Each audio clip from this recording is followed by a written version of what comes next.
¿Qué tal amigos? Bienvenidos a Construyendo Leyes, un espacio que nos permite conocer de cerca el trabajo de todas las comisiones de la Asamblea Nacional. Soy Lorena Espinosa y en los próximos 30 minutos revisamos lo más destacado de esta semana. Esta semana. Juicio político contra presidenta del Consejo Nacional Electoral, Diana Tamain, no pasará al Pleno de la Asamblea. Comisión de Educación pide al gobierno declarar en emergencia al sector educativo. Listo el cronograma de trabajo de la Comisión de Justicia. 6 votos afirmativos, 4 abstenciones y 2 en contra impidieron que el informe con la recomendación de juicio político contra la titular del Consejo Nacional Electoral, Diana Tamain, se debata en el Pleno. Quienes votaron en contra, uno de ellos desde el oficialismo, alegan que las pruebas presentadas no fueron suficientes. Que no se pegan a lo que o a cómo se debieron de haber planteado, mi voto es en contra. La asambleísta Joana Cedeño, presidenta de la Comisión de Fiscalización, dijo que lo resuelto responde a la democracia que existe al interior de la mesa legislativa y justificó la votación de su bancada. El bloque tenía una posición de canalizar este juicio político, pero creo que hay que preguntarles a los legisladores. En todo caso, como he dicho, esto es democracia y así es como se procesan los temas, más allá de las posiciones políticas de bancada, políticas ideológicas. Creo que también es importante respetarla. Sin embargo, desde el bloque legislativo de Creo esta decisión acarrearía una eventual revisión del acuerdo por la gobernabilidad que mantiene con la bancada oficialista. Así lo anunció el legislador Luis Pachala. Nos reservamos el derecho de evaluar este acuerdo legislativo. Hay uno de los puntos importantes, numeral 4, lucha contra la corrupción, lucha contra la impunidad. Tras esta decisión fallida de la comisión, los legisladores Yanine Cruz y Fernando Flores anunciaron que presentarán una denuncia en la Fiscalía General del Estado en contra de Diana Tamain por supuesto tráfico de influencias. El hecho que el señor Loyo pueda contratar a más de 20 personas con venia de la señora Tamain se constituye en un tráfico de influencias. Para poder encontrar los elementos, no solamente a la Fiscalía, hay que mandar el informe también a la Contraloría. Durante todo el proceso se evidenciaron demasiadas irregularidades. Cabe señalar que fueron 4 causales que sustentaron este pedido de juicio político en contra de Diana Tamain. La sanción del Tribunal Contencioso Electoral a los consejeros del CNE, incumplimiento de auditorías en los procesos electorales, falta de respuesta a la petición presentada por el colectivo Yas Unidos y supuesto tráfico de influencias. Mariela Logroño, Televisión Legislativa. La Comisión de Educación analizó junto con autoridades y estudiantes los inconvenientes registrados en la última aplicación del examen Ser Bachiller. El director del INEVAL admitió que hubo filtraciones. La mesa legislativa pide al gobierno declare en emergencia el sistema educativo. Edwin Palma, director del Instituto Nacional de Evaluación Educativa, confirmó ante la Comisión de Educación que se detectaron filtraciones a una de las formas del examen Ser Bachiller 2020 y que pese a contar con protocolos de seguridad, se tomaron correctivos. Recibimos una afectación en la madrugada del día martes y perdónenme, pero no podíamos quedarnos callados. Teníamos que reconocerla para poder tomar medidas inmediatas que frenen los impactos y que no pongan en riesgo a la gran mayoría de los evaluados. Creemos que era lo efectivamente responsable. Por eso se tomó la decisión de aceptar y de tomar medidas que aplaquen. Lo primero, la prueba del día miércoles fue cambiada. Razón por la que dijo hubo cambios en las evaluaciones y ahora el 1% de las pruebas se encuentra en revisión. Podría estar reflejando comportamientos atípicos al instrumento de evaluación. ¿A qué me refiero con comportamientos atípicos? El instrumento de evaluación estaba construido para que cada pregunta tenga una duración en su resolución y que el instrumento de manera conjunta sea en un tiempo determinado resuelto. Por tanto, hay indicadores como que el examen fue resuelto en tiempos muy tempranos. A la comisión también acudió la presidenta de la Federación de Estudiantes Secundarios del Ecuador, quien manifestó que los cambios aplicados por el INEVAL no han sido suficientes y aunque dijo estar a favor de la evaluación, sugirió que el examen sea por conocimientos. De que el examen debe ser por áreas del conocimiento. Un examen que ni siquiera mide tus aptitudes como se lo creó al inicio. En la comisión se abrió debate respecto de posibles reformas para cambiar el mecanismo de acceso a la universidad. Sin embargo, existen diversas posturas. Las diferentes propuestas es eliminar esta prueba Ser Bachiller, se está analizando en un curso básico para poder nivelar a todos los estudiantes. Yo creo que ese mecanismo que debe buscarse debe ser que sea más transparente, porque lo van cambiando cada vez. La mesa legislativa resolvió pedir al presidente de la República declarar en emergencia nacional al sector educativo por la falta de acceso a las universidades y le otorgó un plazo de 45 días al Ministerio de Educación para que presente un nuevo modelo de evaluación. Lorena Espinosa, Televisión Legislativa. La Comisión de Relaciones Internacionales llamará la próxima semana al Defensor del Pueblo para que aclare las cifras de los fallecidos durante el paro nacional. Además, la mesa legislativa define los temas prioritarios en su agenda del primer semestre. Con 8 votos a favor, la Comisión de Relaciones Internacionales resolvió convocar la próxima semana al Defensor del Pueblo, Freddy Carrión, para que aclare los datos sobre el número de fallecidos registrados durante el paro nacional. Según los comisionados, existe confusión con las cifras del informe de la CIDH. En el informe del Comité Internacional de Derechos Humanos constan datos erróneos, razón por la que lo que se necesita es pedir la información que emitió la Defensoría del Pueblo para la elaboración del informe del CIDH. Sin embargo, Carrión, mediante declaraciones de prensa, ratificó el listado de personas fallecidas durante el paro. Dijo que la documentación se sustenta en los expedientes entregados a la Comisión Interamericana de Derechos Humanos y a la Comisión de la Verdad y Justicia, además de testimonios, por lo que aseguró que el número de fallecidos incrementaría a 10. La Defensoría del Pueblo, de acuerdo a su reporte de monitoreo, presentó 11. Para la CIDH inclusive hay 2 personas más que también deben ser investigadas que han fallecido en el contexto de la protesta social, y eso es necesario que la autoridad, que las instituciones públicas, en este caso Fiscalía General del Estado, lo puedan llegar a determinar. Por otra parte, la mesa legislativa de a poco define el cronograma de trabajo y los temas que serían prioritarios tratar en el primer semestre del 2020. Las reformas a la Ley de Movilidad Humana y el Código de Seguridad son temas de interés de los comisionados. Hay ley de seguridad marítima, hay ley de protección de datos que justamente necesitan el respaldo y ser tratados por nosotros como asambleístas en la comisión. Se tiene previsto que la próxima sesión los legisladores aprueben su agenda de trabajo. Lorena Espinosa, Televisión Legislativa. La Comisión de Gobiernos Autónomos retomó el tratamiento del proyecto de ley para erradicar el microtráfico. En esta ocasión, la mesa legislativa recibió expertos en adicciones. La especialización en el tratamiento de adicciones fue una de las propuestas planteadas por Dan Georgita, experto. En Estados Unidos, en Canadá, si quieres trabajar en un centro de rehabilitación, primera pregunta es, demuéstrame tu licencia. ¿Qué significa licencia? Tengo años de clase, tengo años de práctica profesional. Un segundo aspecto para el especialista es el rol de las familias y el sistema educativo. Es necesario hablar de la realidad de alcohol.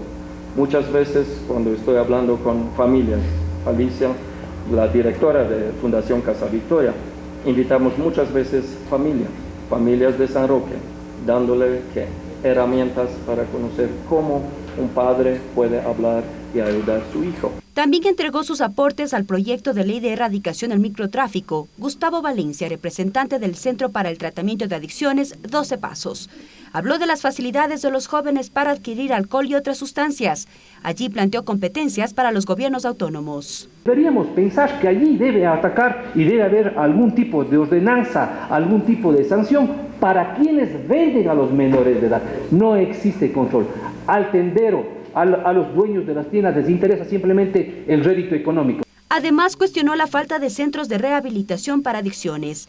Indicó que de 41 existentes en el país, 4 son estatales, 1 municipal y el resto son privadas. Sobre la atención que se está dando frente al tema. Y lo más alarmante del tema es que si ustedes hacen relación y revisan por zonas, por ejemplo, ciudades como Quito, como Guayaquil, miren ustedes cuántos centros de adicciones tienen. Hablemos justamente de Quito. Tiene 1. Finalmente, la comisión recibió aportes al proyecto de ley orgánica de vivienda de interés social. Mariela Logroño, Televisión Legislativa. La Comisión de Participación Ciudadana da seguimiento al proceso de liquidación del Banco Sudamericano. Para ello recibieron a varias autoridades. La Comisión de Participación Ciudadana recibió a un representante de la Superintendencia de Bancos con el fin de que explique sobre el proceso de liquidación del Banco Sudamericano y responda a las preguntas remitidas por la comisión previo a su visita. Es así que Andrés Salazar, intendente jurídico, explicó las etapas precontractuales y el estado de los procesos judiciales que de momento se encuentran en marcha tras la liquidación de la entidad financiera. Actualmente la Superintendencia de Bancos ha sido demandada y tiene procesos judiciales por los exdirectivos del Banco Sudamericano en liquidación, específicamente en 5 procesos judiciales. Explicó también las razones por las que se aplicó en ese entonces la Ley de Instituciones del Sistema Financiero y el cruce que hubo con la entrada en vigencia del Código Monetario, que se dio en 2014, días después de la liquidación.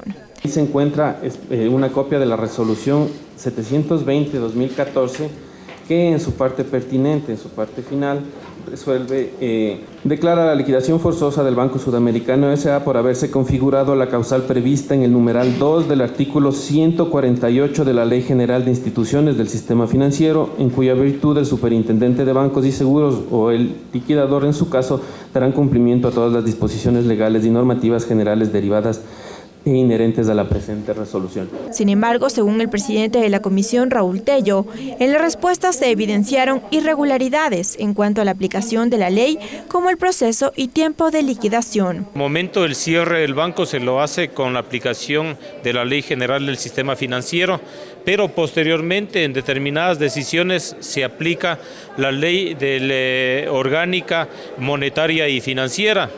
Y durante el proceso en unas ocasiones se aplica lo uno y en otras ocasiones se aplica lo otro.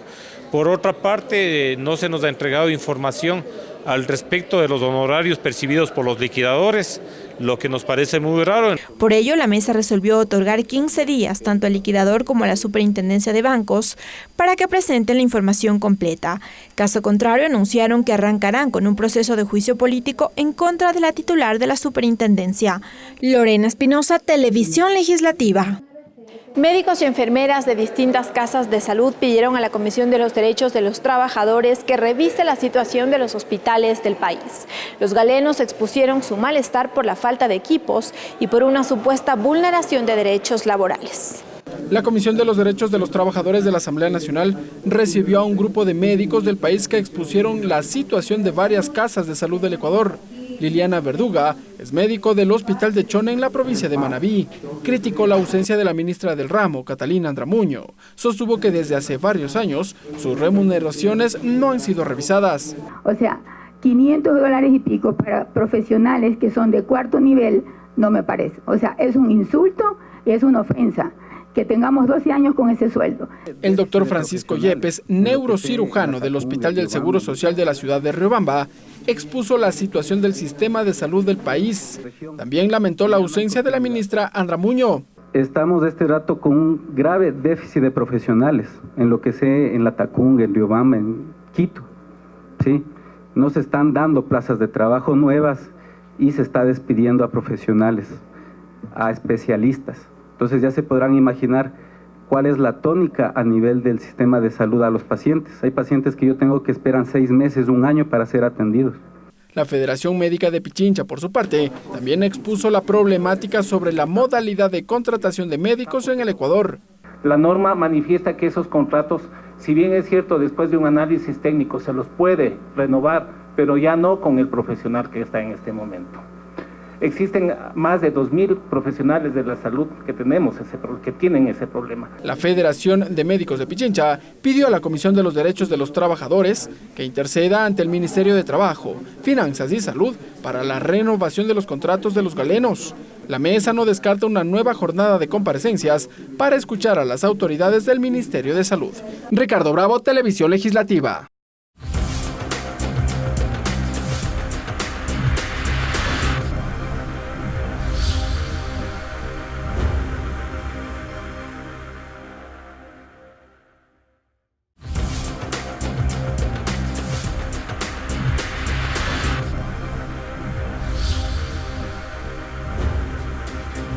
Hoy, en nuestro segmento de entrevistas, dialogaremos sobre la agenda de trabajo de la Comisión de Justicia con la asambleísta por Estados Unidos y Canadá por el Movimiento Alianza País, Jimena Peña, quien es presidenta de la Comisión de Justicia y Estructura del Estado.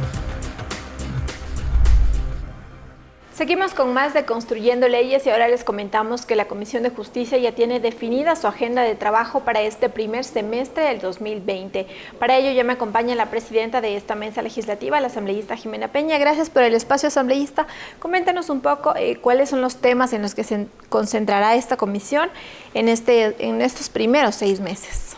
Muchísimas gracias, un placer poder dialogar con ustedes. Bien, dentro de este primer semestre, el plan de trabajo de la comisión, indudablemente estaba ya el procesamiento del veto al Código de la Democracia, que ya fue aprobado y que pronto estará en el registro oficial.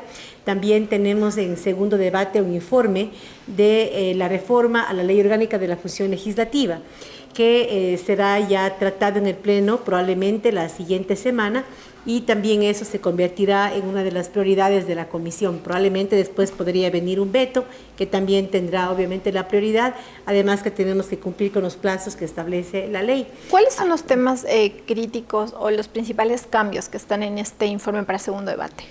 Realmente en el informe se tocan algunos temas sobre el tema disciplinario, se crea una comisión de ética para evaluar a los legisladores cuando existan estos casos. Es decir, lo que pretende la reforma es llenar ciertos vacíos que han existido dentro de la norma, además otros temas de procedimientos de parlamentarios.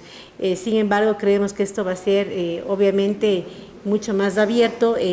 Probablemente en el segundo debate hayan temas adicionales que no se encuentren en el informe y que puedan ser considerados una vez que los temas sean presentados en el Pleno de la Asamblea Nacional. ¿Ahí tendría que hacerse otro proyecto de reformas para que se incorpore luego o cómo podían procesar? Porque el informe ya está la ley listo. Permite a los legisladores aportar a la reforma durante el segundo debate. Por tal motivo, si son temas que se plantean como preocupación, que no estén en el informe de segundo debate, pero que finalmente generen consenso de la mayoría de legisladores, probablemente los podamos incorporar en la reforma. Eso sería la segunda prioridad dentro de este primer semestre. También estamos trabajando ya en las reformas al Código Orgánico de la Función Judicial. Ahí también, por ejemplo, tenemos ya un informe de segundo debate aprobado hace más de un año. Ya hay como 5 proyectos de ley nuevos que han sido ingresados ya a la Comisión de Justicia, estamos trabajando en ellos. Además, hemos recibido una serie de observaciones por parte del Consejo de la Judicatura, de la Corte Nacional de Justicia y otros actores. ¿Estos proyectos servirán como insumo para el informe para segundo debate? De hecho, no. La Comisión ha decidido unificar todos estos proyectos y trabajar en un informe de primer debate, que esperamos tenerlo aprobado a más tardar a mediados de marzo, para que sirva este informe como un insumo, mejor dicho, se unifique este informe con el informe de segundo debate, de tal manera que podamos hacer un solo documento que pueda ser debatido en segunda instancia, probablemente en el mismo mes de marzo. Y sobre las reformas al Código de la Función Judicial, ¿cuáles son los cambios principales? Bueno, hay el informe de segundo debate. Lo que se ha planteado ahora, pues hay algunos temas. El tema de los notarios. La Corte Nacional de la Justicia ha planteado la eliminación de la evaluación de los jueces. También una parte importante que vamos a incluir tiene que ver con el proyecto de ley de la Defensoría Pública, que también está dentro de las prioridades de este primer semestre. Este proyecto de ley fue presentado con 48 artículos. Luego de un análisis técnico por parte del equipo de la comisión, se recomienda que de estos 48 artículos, 18 integren el proyecto de reforma al Código Orgánico de la Función Judicial y que el resto se queden dentro de la ley específica de la Ley de la Defensoría Pública. Así que serán otros temas también que serán incorporados en este informe de primer debate, ¿no? Y también un tema importante dentro de la reforma. Y los otros temas que también están dentro de este primer semestre serán pues las reformas a la Ley de la Contraloría y también las reformas al Código Orgánico Administrativo, que la Comisión ya abocó conocimiento, ha tenido algunas sesiones sobre el tema y serán parte de esta prioridad para el primer semestre.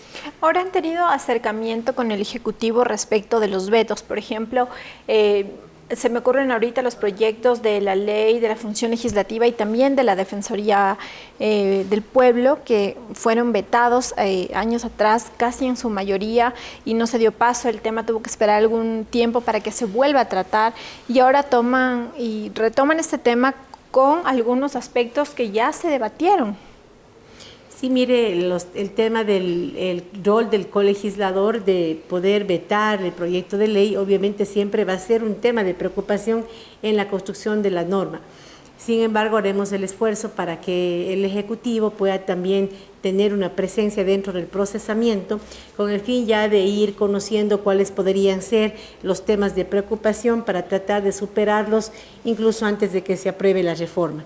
Creo que vale la pena hacer el esfuerzo, porque lo que no quisiéramos, como usted menciona, es que haya un veto total que permita que la reforma no sea aprobada y que además no pueda ser tratado hasta un año después de ese veto. Así es que agotaremos todos los esfuerzos para que ese trabajo de coordinación con las diferentes instancias, con el Ejecutivo, por supuesto, por su rol de colegislador, pero también con el Consejo de la Judicatura, con la Corte Nacional de Justicia, que si bien no tienen el poder de veto, indudablemente son las instancias que van a implementar la norma. Entonces, es un ejercicio de responsabilidad hacer mesas interinstitucionales que nos permitan interactuar con todos los actores para garantizar que las reformas o las leyes que se aprueben en la Asamblea sean las más pertinentes, sean implementables y resuelvan finalmente las problemáticas ciudadanas. Se cumplan. Bien, muchísimas gracias a la asambleísta Jimena Peña, presidenta de la Comisión de Justicia, quien ya nos ha explicado cuál será la hoja de ruta y los temas en los que se concentrará esta mesa legislativa durante este primer semestre del 2020. Nos vamos a una pausa.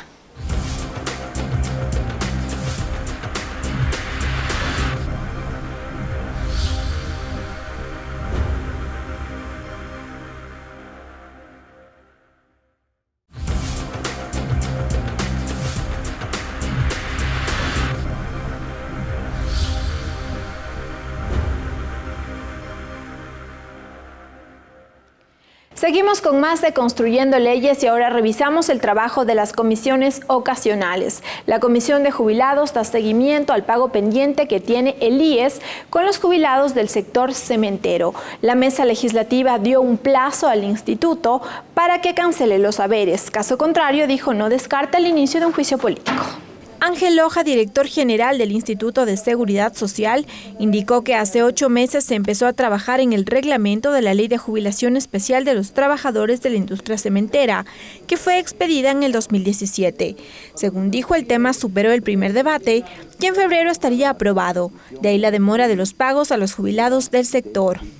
En sesión del Consejo de 2 de diciembre del 2019, se efectuó el primer debate del proyecto de reglamento para calificación y pago de la jubilación especial para los trabajadores de la industria del cemento. He conversado con el señor presidente del Consejo Directivo, el doctor Paul Granda, y el señor vocal por los empleadores, y hay la decisión de tratar en las próximas sesiones que serán realmente en los primeros días del mes de febrero.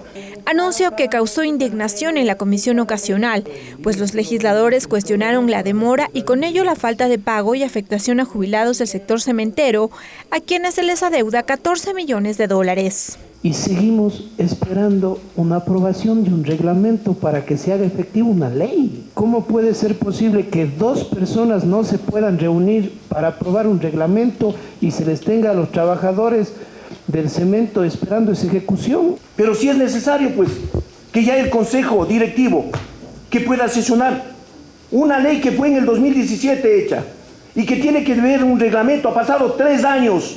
Por ello insisten en que es necesario en que acudan a las comparecencias los titulares de las instituciones y así poder alcanzar acuerdos. Que los señores ministros y las autoridades superiores como que hacen caso omiso cuando hay una llamada a las comisiones.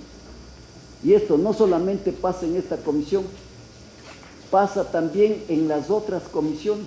La mesa legislativa resolvió otorgar un plazo de 30 días al IES para que emita el reglamento.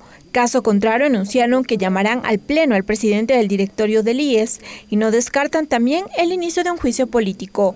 Lorena Espinosa, Televisión Legislativa.